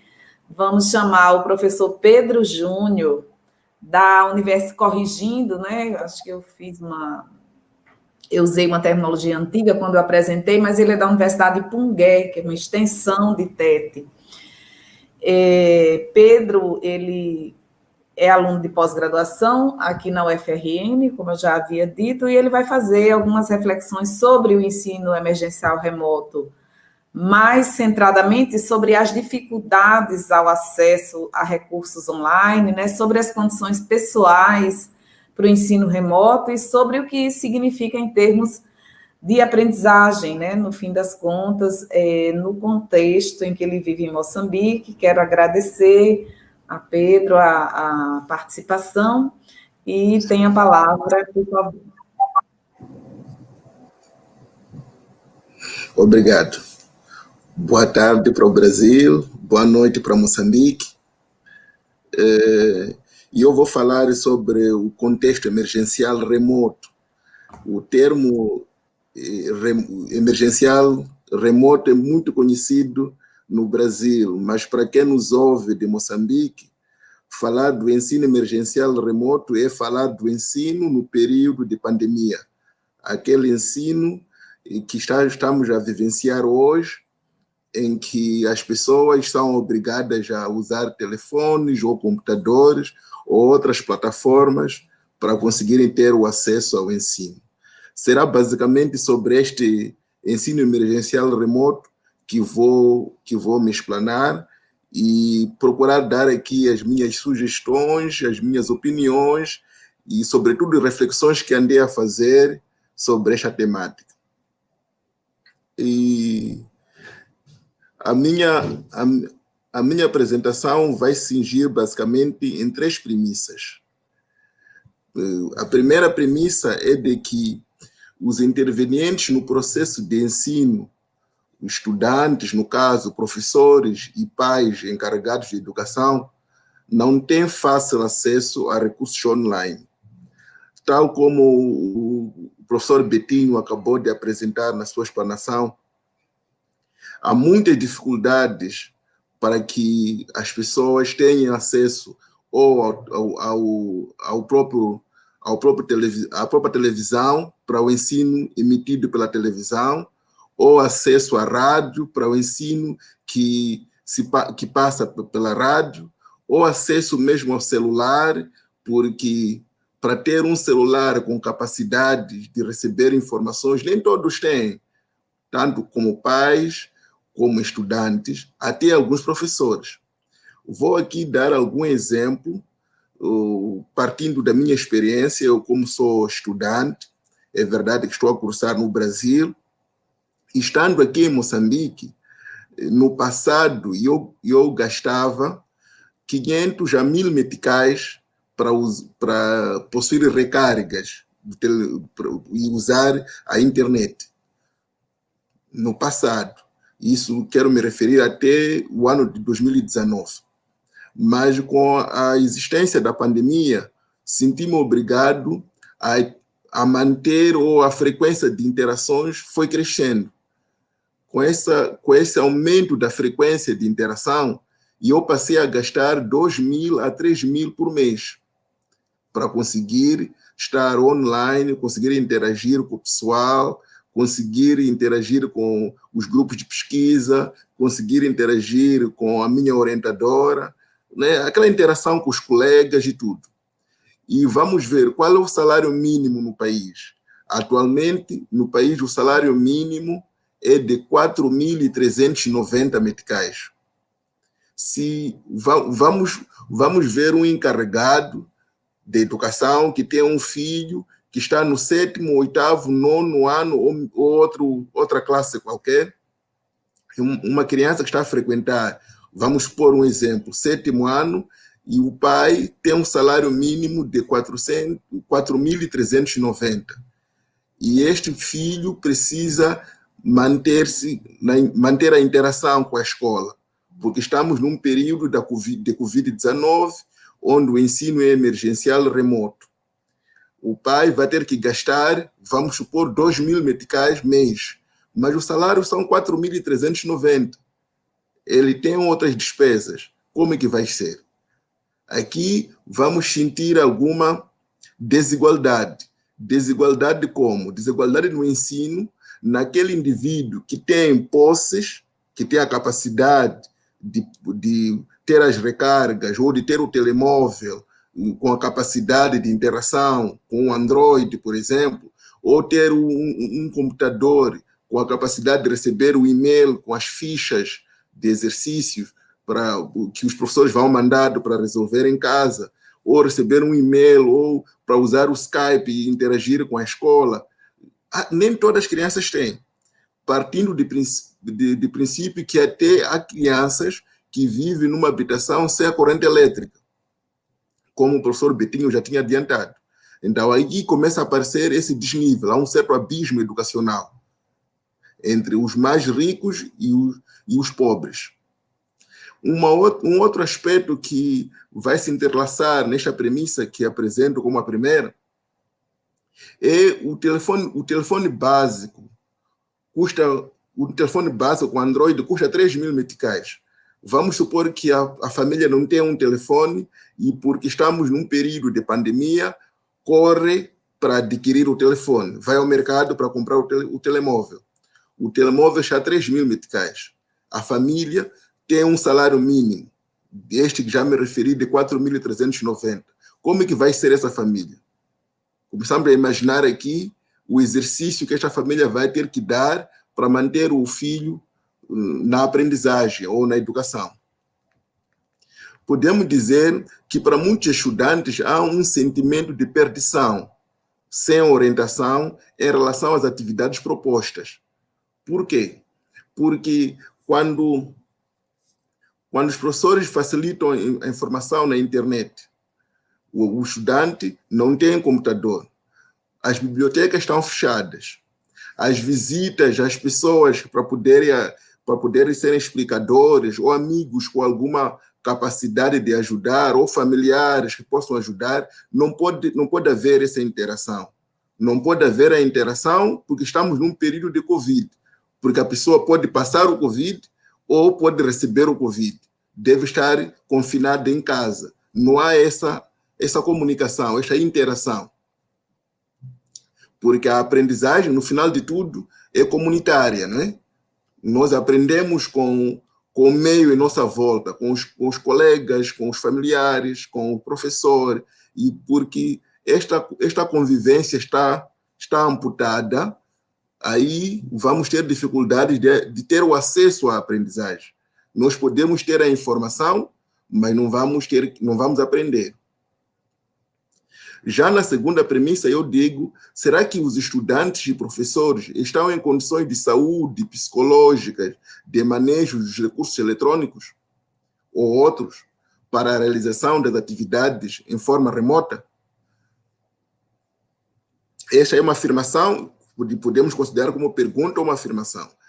Nesta questão, eu volto a este abismo educacional entre ricos e pobres. Por quê? Para crianças que estão em famílias em que têm uma escolaridade alta, né, são família influente ou com condições de moradia, melhores livros em casa, acesso do repertório cultural e tem tendências a aprender mais em comparação com crianças de famílias pobres. Porque, querendo ou não, estar numa boa residência, ter corrente elétrica à residência, ter os dispositivos eletrônicos, ter um rádio, ter uma televisão, já é um ganho para a processo de aprendizagem. Os pais terem livros em casa, algum acervo bibliográfico que pode ajudar esta criança a resolver as tarefas, a consultar para resolver as tarefas, a perceber o mundo lá fora, porque ele não está a sair de casa. Isso já pode ajudar na própria aprendizagem. Para os professores, a situação se repete. Pior ainda, quando a escola não oferece infraestruturas para o acesso a essas tecnologias mínimas. Porque temos aqui escolas, né? Digo escolas, podia estar a falar aqui de universidades, que não têm um sinal. Primeiro, não ter o sinal da internet. Se tem um sinal da internet, não tem computadores suficientes para que todos os professores possam trabalhar com esta internet que existe. Ou ainda existem escolas onde a sala dos professores é bem pequena, onde não permite estarem juntos 5 ou 6 professores para trabalharem. Neste período fica muito mais difícil para este professor que não tem condições em casa, mas pode se deslocar à escola e usufruir das infraestruturas que a escola oferece. Fica muito mais difícil. Tem uma questão que se levantou aí de dificuldades de renda. Há professores que não têm outros ganhos para além do salário que ele tem. O salário do professor o salário básico do professor ronda nos 10.000 meticais a 15 mil meticais. Há professores com 2, 3 filhos, que filhos, de alguma maneira, estão em escolas particulares, escolas privadas, onde precisam pagar a renda. De alguma maneira, ele acaba se apertando, acaba não tendo muitos recursos para contornar algumas dificuldades que estão a aparecer neste período de pandemia. Feliz é aquele professor que tem outra renda, que pode contornar de alguma maneira. Tomando assim a situação, tomando essas situações, podemos considerar que os estudantes e professores estão sendo extremamente desafiados neste período de pandemia, né? Porque a falta de suporte psicológico a professores é maior. A falta de planejamento de atividades em meios digitais é muito grande. O colega Rafael apresentou aí a situação da escola dele, onde trabalha no Brasil, onde tem condições, onde tem meios, e de alguma maneira eles conseguem contornar. Dificuldades sempre vão existir, mas existindo as dificuldades, como ele disse, que os alunos faziam trabalhos sobre o tempo, né, faltando um dia para a entrega da atividade que eles faziam. Eles, de alguma maneira, conseguem contornar porque já têm suportes para o controle, já têm suportes tecnológicos para controlar esta demanda toda. A escola oferece. Se um professor da escola não tem condições em casa, este professor pode se aproximar da escola e trabalhar ou fazer a sua atividade na escola. É muito importante que a escola tenha o suporte. Neste período de pandemia, os professores deviam ter algum suporte psicológico para trabalhar neste período, concretamente, da pandemia, porque está muito complicado para todos. Podemos imaginar que quem está mais complicado é o estudante, mas não é só o estudante. O professor precisa encontrar formas de contornar as suas dificuldades. Para tal, o que ele tem que fazer? A sobrecarga do trabalho atribuída ao professor. O professor não estava habituado a trabalhar sobre as plataformas. Temos, em alguns casos, professores que trabalham no regime de AED, ou EAD, né? Ensino à distância. Estes, de alguma maneira, estão familiarizados, mas temos professores que não estão familiarizados a esta prática de ensino, ou esta modalidade de ensino. No ensino básico ou médio, há professores que estão a trabalhar em regime de ensino à distância, ou que vinham trabalhando em regime de ensino à distância. Estes, no mínimo, já estão familiarizados. A outra coisa é o acesso limitado ou inexistente das tecnologias para os estudantes. Há estudante que estar com um telemóvel, se calhar, vai ser a primeira experiência neste período. Um telemóvel com capacidade de aceder a um e-mail, com capacidade de entrar ao Skype, com capacidade de aceder a uma reunião no Meet. Será a primeira experiência. Isso será muito difícil, né? É verdade que dificuldades aparecem para serem contornadas. É uma experiência boa numa perspectiva em que nós podemos utilizar essas ferramentas todas no período pós-pandemia, tentando aí ressignificar os espaços escolares. Podemos tentar adivinhar um período em que, no futuro, um período em que as escolas vão ser semipresenciais. Isso é verdade. Podemos considerar que seja um mal necessário para a escola, mas no exato momento está a ser um pesadelo. Vamos para a minha última premissa, que é a terceira, que eu digo que professores são desafiados a apresentar informações para dizer que ensinaram e que os alunos aprendem porque ensinar é transmitir conteúdos. Por que eu digo isso? O professor Betinho, de alguma maneira, falou aí das aulas transmitidas pela televisão, aulas transmitidas pela rádio, ou atividades entregues aos alunos ou aos pais dos alunos, encarregados de educação, para que os alunos pudessem fazer as atividades em casa. Essas eram meras atividades. A televisão vai dar uma informação de um conteúdo qualquer. A rádio vai dar uma informação. Não há de haver aqui uma interação. Não havendo uma interação, a aula acaba perdendo o seu foco. A aprendizagem perde o seu foco, né? A aprendizagem passa a ser uma passagem de informação. Mas nós acabamos de ver, mesmo na apresentação da experiência do colega Rafael, onde ele fala de que os alunos praticam muito bem as atividades, usam os recursos tecnológicos. Numa aula de biologia, que ele é professor, naquela aula, de alguma maneira, nós sentimos que os alunos precisam de interação. Não só sentar e ouvir o professor a dar aulas. Os alunos precisam interagir entre eles, porque a aprendizagem é comunitária, de alguma maneira. A aprendizagem é social. A aprendizagem é cultural. Porque, como nós podemos imaginar, se um indivíduo nasce no meio de outro tipo de animais que não sejam pessoas, este indivíduo não vai ter uma educação, uma cultura de uma pessoa. Vai fazer tudo o que há de aprender com aqueles animais.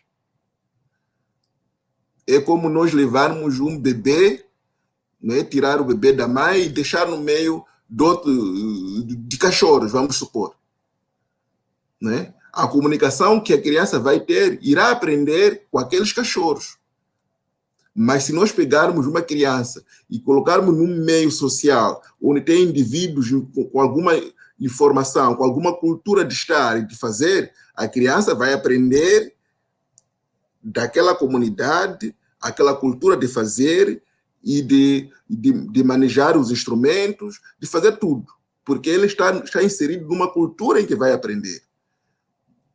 A mesma coisa se ressente, ou podemos dizer, na educação.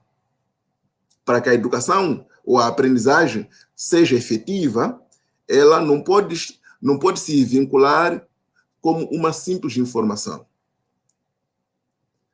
Né? Como o colega Betinho, de alguma maneira, até falou que formavam grupos de WhatsApp, onde punham informação às atividades lá. Isso acaba, como posso dizer, diminuindo a função da escola, acaba diminuindo a função da aprendizagem.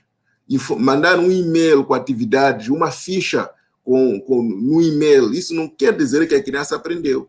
Estamos a atrofiar, de alguma maneira, a criança. Né? Podíamos aqui falar de outras ferramentas, como esta que estamos a usar, em que temos já salas virtuais. De alguma maneira, o professor fala, de alguma maneira, a criança pode gravar a informação, voltar a ouvir mais tarde, repetir 2, 3 vezes, até voltar a questionar numa outra interação sobre alguma passagem da aula, e aí haver a aprendizagem. Porque sem interação, duvido que haja aprendizagem efetiva. Porque nestas ferramentas onde temos o rádio, onde temos o WhatsApp, onde temos os e-mails, onde temos a rádio e televisão, a interação fica totalmente ignorada.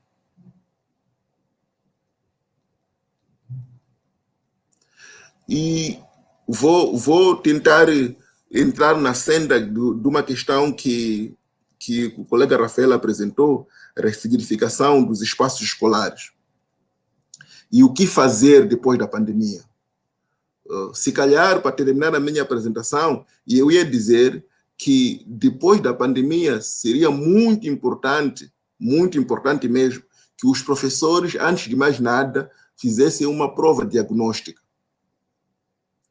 É muito importante uma prova diagnóstica para saber em que nível de conhecimento os alunos estão. Porque há pesquisas que relatam que depois das férias, as crianças perdem 30% do conhecimento que tiveram antes das férias. E se a criança, num período de 1 mês, no máximo, que são férias escolares, a criança perde 30% dos conteúdos ou do conhecimento que aprendeu quando volta à escola, imaginemos depois da pandemia. São mais de 3, 4 meses. A criança deve ter se esquecido de muita coisa. Pior ainda, com a forma como estamos a dar as nossas aulas hoje, como estão a aprender. Há escolas que estão a fazer bem, naturalmente. É bom que saibamos dizer isso. Mas há escolas que estão a fazer dê conta que não estão a fazer devidamente como devia ser feito. Estão a fazer de conta que estão a fazer, mesmo sem estar a fazer. Paro por aqui. Muito obrigado. Muito obrigada, Pedro. Seu depoimento é bem marcante, né? Assim, faz a gente dizer reflexões as que você faz, né, com esse depoimento, e isso nos leva a outras reflexões, né? A gente fica um pouco impactado, né? Acho que nós não vivemos apenas uma crise sanitária, né, nesse momento, mas a pandemia, ela nos lembrou, ela nos lembra, né, que há também uma crise mundial, econômica e civilizatória, não é? Parece que nós estamos vivendo uma espécie de involução nas civilidades que a gente já tinha alcançado. A ciência, ela passou a ser vista como inimiga, né? As vacinas passaram a compor teorias da conspiração, a violência vem sendo normalizada, né? E a própria morte, né, está normalizada neste momento. Nessa situação, né, por causa da pandemia, de quem também há quem duvide, né, que exista, nós somos obrigados ao teletrabalho, ao teleestudo, em todas as áreas, né, de maneira particular. Nós, professores, estamos fazendo teleeducação, né, então, poder fazer isso é muito importante, né, porque tudo poderia ser bem pior, né, se a gente não estivesse fazendo assim, mas nós também precisamos refletir, né, especificamente na educação, o que significa estarmos vivendo algo que não pode se tornar tão normal assim, né? A gente não pode normalizar essas situações. Isso não pode passar a ser uma regra geral. Então, eu pessoalmente considero que é muito complicado, né, que durante a pandemia, por exemplo, a possibilidade de educação à distância tenha sido aumentada por decreto, né, sem maiores discussões entre as pessoas que são interessadas. Né? Isso significa uma ampliação da educação à distância realmente, né, ou isso seria o deslocamento do formato presencial para o formato à distância, né? Parece que a situação complicada que a gente está vendo serve de escamoteamento, né, para coisas irem acontecendo, porque a gente não terá, talvez, chance de reação, né? Eu sou uma professora de educação à distância, eu sou uma defensora da educação à distância, né, há muito tempo, mas eu considero, apesar de considerar, né, que ela tem um papel fundamental em vencer as distâncias e o deslocamento necessário, né, um deslocamento que em muitos casos é impossível, né, de quem vive longe das universidades, no meu caso, né, especialmente das universidades públicas, né, para garantir conhecimento, para garantir um diploma, um curso superior, né, de modo especial para garantir a formação de professores, mas eu devo confessar que eu fico assustada com a possibilidade de uma proposta pós-pandemia para que a gente continue a ensinar em casa, né, que isso venha a ser normatizado, normalizado, né, como a própria morte vem sendo aceita e banalizada na pandemia. Então, quantas pessoas estão morrendo hoje de Covid no Brasil e no mundo? No início, a gente se interessava por esses dados, né? A gente queria saber todo dia, olhar ali. Mas agora a gente simplesmente aceita, a gente já sabe que isso vai acontecer e a gente aceita que aconteceu. Né? Então, nós não podemos esquecer que nossos alunos, eles podem ter dificuldade em estudar em casa, né? Os depoimentos que a gente acabou de assistir, todos eles, né, revelam isso, né? Pode não ser tão bom estar em casa para estudar, né? Muitas vezes a situação de moradia em que esses alunos estão, ela não é adequada nem para estar em casa mesmo, né? Quanto mais para estudar em casa, né? São ambientes muito pequenos, às vezes, com pessoas circulando, né, impedindo a concentração que é necessária para uma aula.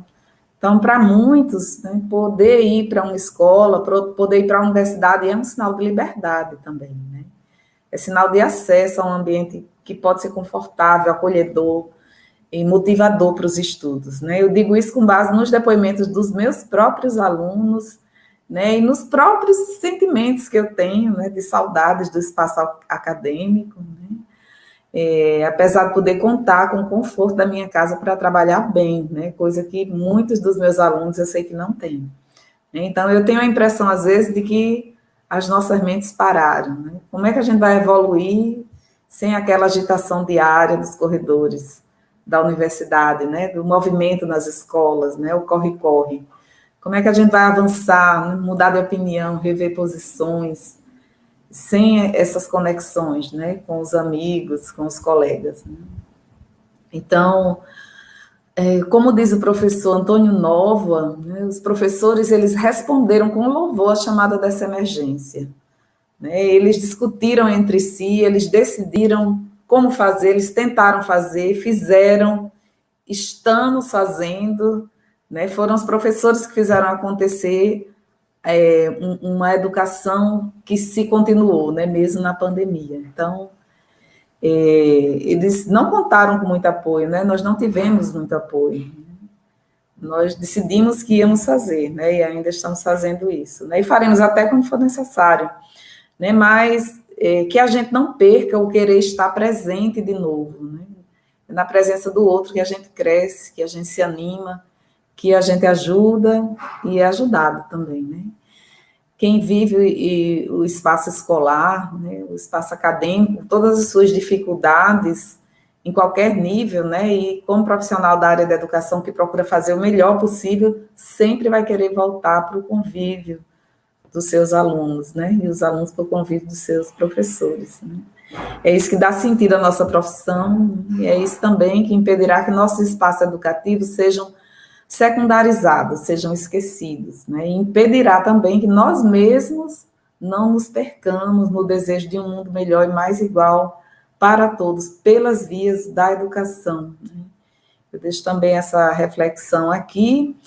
Nós terminamos com isso todas as falas. Nós temos algumas perguntas aqui, nós temos algumas considerações que foram feitas, né? Então, eu vou fazer uma pergunta para o Betinho, ele até respondeu aqui nos comentários, Betinho, mas é importante que você fale para todas as pessoas ouvirem, porque esses comentários aqui são privados nossos, né? Que é uma pergunta de Jorge Raminelli. Ele dá os parabéns, né? Deseja força diante desses problemas, e ele pergunta também sobre os alunos que vão para as escolas, né, para a escola em Moçambique, como é que acontecem as aulas, né, tendo em vista os horários reduzidos para o aluno, então. Então, Betinho, se puder responder aqui para a gente. Muito obrigado.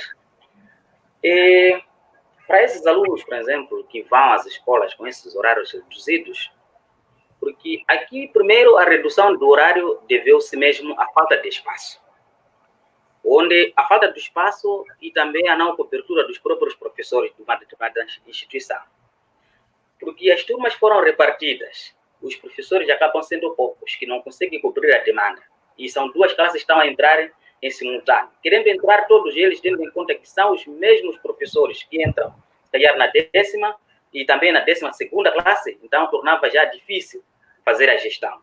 Então, para facilitar tudo isso, então acabou-se pensando, portanto, em dividir, e de 2 dias entra a classe X, os restantes dias entra as outras classes. Agora, como que foi feita? A gestão mesmo partiu do próprio Ministério, onde sentou e desenhou que, afinal das contas, deve-se, portanto, reduzir o tempo de cada aula, que antes praticamente era 45 minutos, a duração de uma aula, e reduziu-se para 30 minutos. E como não bastasse, as cargas horárias também sofreram. Todas as disciplinas acabaram tendo a única carga horária. Isso significa simplesmente de 2 tempos. Onde, se eu sou um professor de matemática, entro numa turma repartida, por exemplo, estou a dar exemplo, 12ª A1, por exemplo. Essa foi repartida com 12ª A1A, A1B, A1C, A1D. Então, lá eu vou entrar, cada turma só tenho 1 hora de tempo. E esse dia só eu estou a entrar naquela turma repartida. Não entro mais. Uma semana, uma vez para aquela turma. Agora, o resto dos dias que eles vão estar em casa, o que estamos a tentar gerir é exatamente isso. porque nem 1 hora de tempo para você explicar, porque nem mesmo com os ajustes dos conteúdos, a carga horária ainda, quer dizer, os conteúdos estão a ser muitos e a carga horária praticamente está a diminuir, que não está a dar para nada de novo. Mas, de todas as formas, estamos ainda a tentar nos adaptar, tendo em conta que os problemas ensinam também.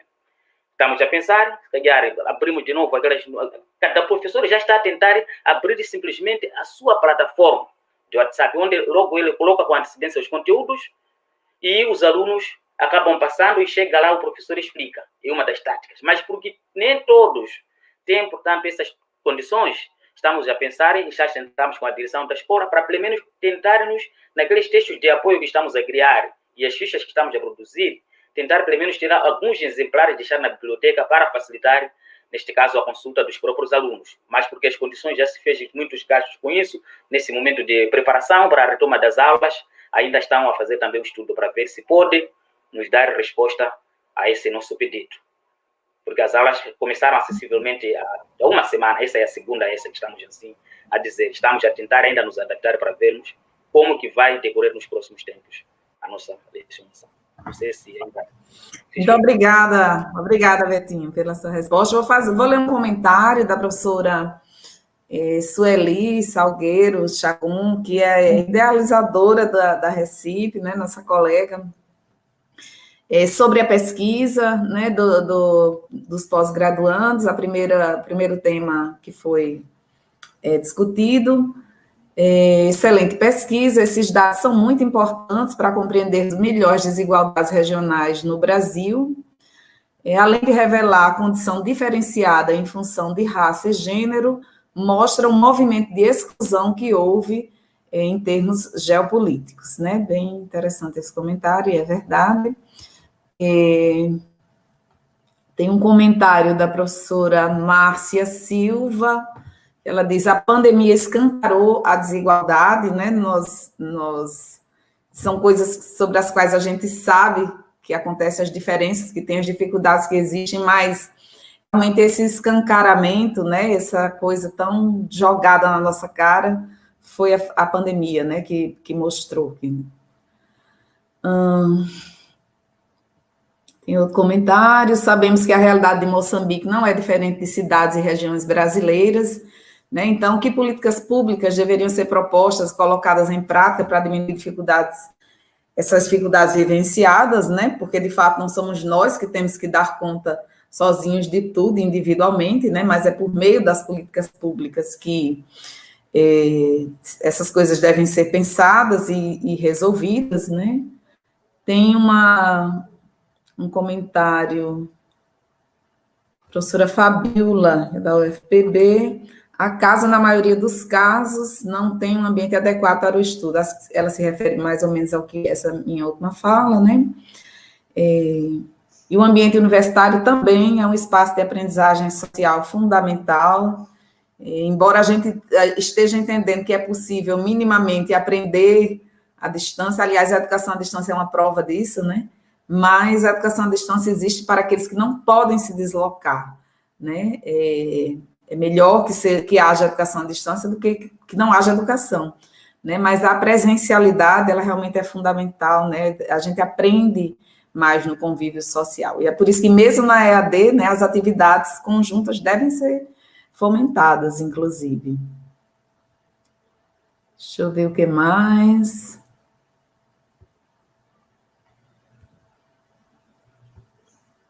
Sueli também tinha feito um agradecimento, né, pela oportunidade de ouvir esses depoimentos dos nossos amigos africanos. Acho que é uma experiência bem interessante. Nós sabemos das dificuldades da África, né? No Brasil nós também temos dificuldades. Talvez a gente tenha passado por uma redução, né, dessas dificuldades por um tempo, que parecem se agravar agora de novo, né? Mas, de fato, é um tanto quanto chocante, né, eu diria, pensar que, por exemplo, não é incomum, né, ter alunos africanos que não têm sequer energia elétrica em casa, né, que dirá o acesso aos meios digitais, né?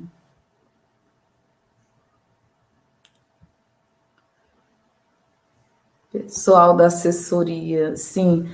Pedro quer fazer um comentário sobre essa questão das políticas públicas, pode ficar à vontade, Pedro, para fazer isso. Sim, eu gostava de tecer. É verdade que a realidade de Moçambique, de alguma maneira, em algumas regiões do Brasil, também posso estar a vivenciar esta mesma realidade, mas o que nos faz diferente é que, mesmo com todos os problemas que o Brasil vive, o Brasil tem apoio social. No período de pandemia, por exemplo, estudantes receberam algum apoio para saberem responder à demanda do ensino emergencial remoto. Tiveram algum apoio financeiro dos estados, por exemplo, o que em Moçambique não acontece. Não é? No caso concreto não acontece porque não existem políticas públicas sólidas, não é? Porque temos problemas de via de acesso, começa logo daí, onde para uma criança que sair de casa e encontrar um local com um bom sinal da internet já é problemático. Né? O sinal da internet pode lá estar, mas oscilar permanentemente. Porque a criança não pode sair de casa e ir numa outra zona onde possa ter melhor sinal de internet. Não é possível, porque a estrada está mal, porque está a chover, quando chove a via é intransitável, não é? Ou porque o troço não tem iluminação, é arriscado andar altas horas sozinho ou neste período. Não é? As escolas, que eu já me referenciei, temos escolas em que não tem espaço denominado sala dos professores. Me refiro aqui a escolas de ensino do nível básico, nível secundário, onde tem espaços bem reduzidos. A biblioteca é uma mini biblioteca. Não é? Não temos espaços que oferecem alguma comunidade, onde os professores ou os funcionários ficam à vontade para exercer as suas atividades. Então, falta aqui alguma coisa, né, que possa vir dos políticos para apoiar, para enaltecer, para ajudar, para diminuir esse rácio aqui de dificuldades, né, de computador para o indivíduo, do telefone para o indivíduo. Não há essa facilidade. Então, são essas coisas pequenas que fazem muita diferença. Sim, muito obrigada por seu comentário, Pedro. E é real ele, né?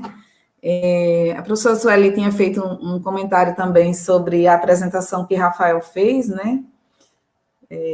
Declarando, né, ser um depoimento muito bom e revelador, né? E parabenizando o Rafael.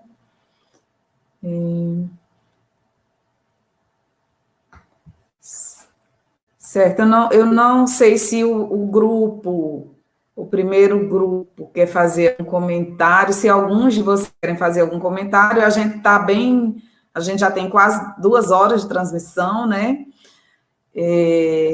Mas eu abriria, assim, para uma última pergunta. Tem uma parabenização aqui de Fabíola, parabéns pela iniciativa, força aos nossos colegas da África, bem como aos brasileiros, né? Muito bom, tem vários comentários aqui sobre a nossa atividade, que bom. E se alguém, dentre nós, né, dentre os panelistas, se alguém quiser fazer alguma pergunta, eu acho que a gente poderia fazer assim, ter aí uma última questão, se alguém quiser fazer uma pergunta, acho que poderia abrir sim a câmera de todos nós, né? A gente já se encaminha para os finalmente, não sei se há alguma pergunta entre nós mesmos a ser feita. Eu tinha algumas, mas eu abro mão das minhas, acho que já foram contempladas de alguma forma. Ou alguma...